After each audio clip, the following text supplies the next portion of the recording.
नमस्कार। आदर्श शिक्षण संस्थान की ऑनलाइन क्लास में आप सभी भैया बहनों का हार्दिक स्वागत, अभिनंदन। आज हम कक्षा षष्ठी विषय सामाजिक अध्ययन भाग इतिहास का दूसरा अध्याय अखेट खाद्य संग्रह से भोजन उत्पादन तक, इसमें इसका जो वीडियो है वीडियो क्रमांक 5, इसमें आज हम जानेंगे स्थायी जीवन के बारे में कि बच्चों पुरातत्वविदों को जो कुछ पूरा स्थल मिले थे और पूरा स्थलों पर झोपड़ियां और घरों के जो निशान मिले हैं, जैसे अगर उदाहरण की दृष्टि से हम देखें ब्रुज होम जो वर्तमान कश्मीर में हमने मानचित्र में देखा था, तो उस वहाँ पर लोग जो है गड्ढे के नीचे घर बनाते थे, जिसको हम कहते हैं ग्रतवास। यानी उसको क्या कहा जाता है? ग्रतवास। यानी उसमें उतरने के लिए सीढ़ियाँ भी होती थी, जिससे कि उन्हें ठंड के मौसम से उनको क्या मिल सके? सुरक्षा मिलती थी। और विदों ने झोपड़ियों के अंदर और बाहर दोनों ही स्थानों पर आग जलाने की जगह मिली। ऐसा लगता है कि वो मौसम के अनुसार क्या करते थे? घर के अंदर या घर के बाहर मतलब खाना पकाते थे, यानी कि पकाते होंगे, ऐसा हम अनुमान लगा सकते हैं। जैसे कि बच्चों बहुत सारी जो जगहें थी, बहुत सारी जगहों से पत्थर के औजार भी मिले, उनमें से कुछ ऐसे मतलब थे जो पूरा पाषाण युगीन उपकरणों से भिन्न थे। मतलब पूरा पाषाण युग के उपकरण थे, उनसे ये भिन्न थे, इसलिए उन्हें हम क्या कहते हैं? नवपाषाण युग माना गया। इसलिए उन औजारों को हमने नवपाषाण युग के मान लिए। और इनमें से वे औजार जिनकी धार और अधिक मतलब पैना करने के लिए उन पर पॉलिश चढ़ाई जाती थी। यानी कि कुछ औजार जिनके मतलब धार को और अधिक तेज करने के लिए क्या करते थे? उन पर पॉलिश और चढ़ाई जाती थी। और बच्चों उस समय ओखली और मूसल इसका भी प्रयोग करते थे।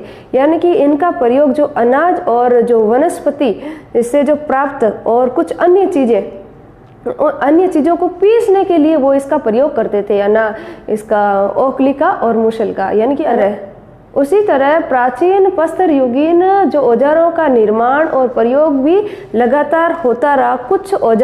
कुछ औजार और हड्डियों से भी बनाए जाते थे। और नवपाषाण युग के जो पूरा स्थल थे, उन पूरा स्थलों में से कई प्रकार के तो मिट्टी के बर्तन भी मिले।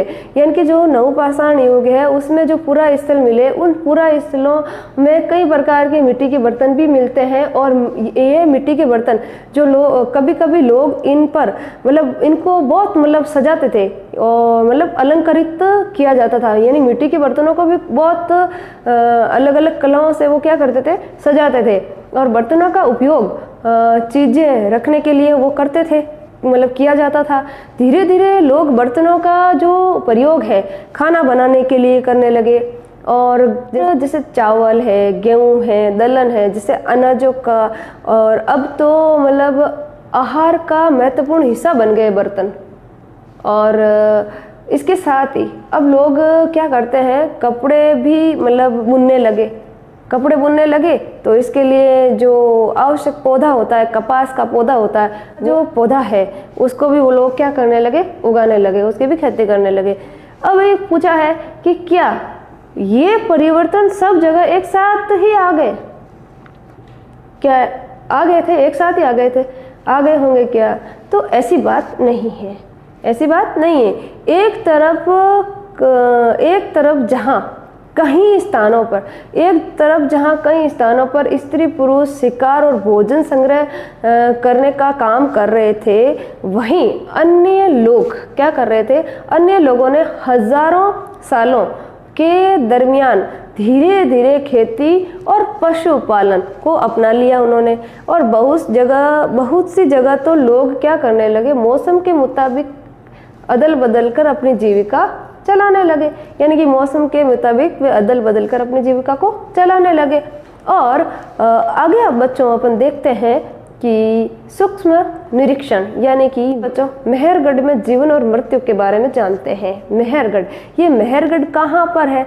तो बच्चों अगर हम ईरान जाते हैं, ईरान यानी कि पाकिस्तान से होकर ईरान जाते हैं, तो ईरान जाने वाले जो सबसे महत्वपूर्ण रास्ते, जैसे कि बोलन दरें के पास में एक हरा भरा समतल स्थल है, यानी कि एक हरा भरा समतल स्थल है। और मेहरगढ़ जो वह स्थान है, जो मेहरगढ़ है ये वह स्थान है जहाँ पर स्त्री पुरुषों ने इस इलाके में सबसे पहले जौ और गेहूं की खेती करना शुरू किया था और भेड़ बकरी पालना सीखा था। और यहाँ विभिन्न प्रकार के जानवरों की हड्डियाँ मिली और इसमें से मतलब हिरण है और सुअर है, जैसे जंगली जानवर, भेड़ बकरियाँ आदि की भी हड्डियाँ मतलब मिली। और मेहरगढ़ में मतलब घर कैसे बने होते हैं उसके बारे में जानते हैं। मेहरगढ़ में इसके अलावा मतलब देखें तो चौकोर और आयताकार घरों के अवशेष मिलते हैं मेहरगढ़ में। और घर में 4 या उससे अधिक कमरे मिलते हैं। और भंडारण जो मतलब अधिक कमरे थे तो कुछ कमरे जो है भंडारण के काम आते होंगे, ऐसा हम अनुमान लगाते हैं। मृत्यु के बाद सामान्यतः मृतक के सगे संबंधी या उसके प्रति मतलब सम्मान जताने के लिए लोग क्या करते थे, वहाँ के लोगों की आस्था थी कि मृत्यु के बाद में भी जीवन होता है। मतलब मेहरगढ़ के लोगों की ये आस्था थी कि मृत्यु के बाद में भी जीवन होता है, इसलिए वो क्या करते थे, कब्रों में जो कब्र है उन कब्रों में मृतकों के साथ में कुछ सामान रख देते थे। जैसे मेहरगढ़ में ऐसे कई कब्रें मिली है, और एक कब्र में एक मृतक के साथ में एक बकरी को दफनाया जाता था। वो ये मानते थे कि ये परलोक में मृतक के खाने के लिए रखा मतलब गया होगा, तो ये उनकी मतलब आस्था थी। अब बच्चों, फ्रांस में गुफा के कुछ चित्र मिलते हैं, तो इस फ्रांस में गुफा में कुछ चित्रकारी की गई है, इसके बारे में जानते हैं। यानी इस पूरा स्थल की खोज 10,000 साल पहले 4 स्कूली छात्रों ने की। इस तरह के चित्र यानी कि 20,000 साल पहले से लेकर 10,000 साल पहले के बीच बनाए होंगे, ऐसा अनुमान लगाते हैं। इसमें कहीं जानवरों के चित्र हैं, जैसे बच्चों ये जंगली घोड़े हैं, गाय है, भैंस है और गेंडा है, रेनडियर है, बारहसिंगा है, सुअर है और भी गहरे चमकीले रंगों के मतलब सुअरों को इन गहरे चमकीले रंगों से चित्रित किया गया है। यानी कि यहाँ फ्रांस में जो चित्रकारिता की गई है, यानी कि इन जानवरों के जो चित्र हैं, बारहसिंगा है, सुअर है, इन जानवरों के चित्र है वो गहरे और चमकीले रंगों का इसमें प्रयोग किया गया है। और इन रंगों को लोएस्क और चारकोल जैसे खनिजों से बनाया जाता था। यानी कि चारकोल पदार्थ है, लोएस्क है और खनिज पदार्थ है, इनसे इन रंगों का निर्माण किया जाता था। और इन चित्रों को उत्सव के अवसर पर त्यौहार मनाया जाता था, उस अवसर पर इसको बनाया जाता था।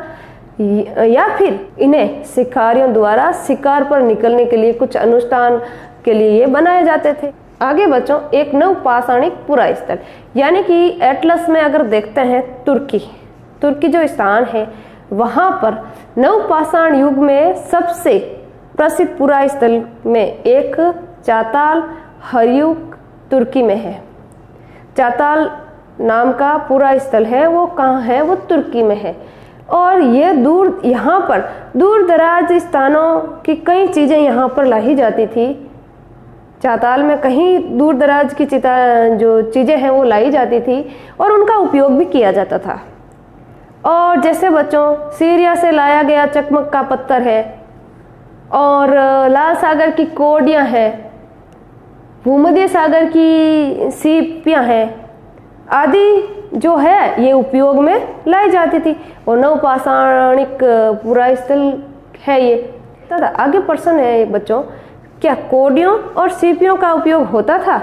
जरूर होता था, क्योंकि लोग आभूषण बनाने के लिए, सुंदर आभूषण बनाने के लिए इन कोडियों और सीपियों का प्रयोग करते थे। धन्यवाद भैया बहनों। इसी के साथ में अपना ये जो चैप्टर है वो समाप्त होता है।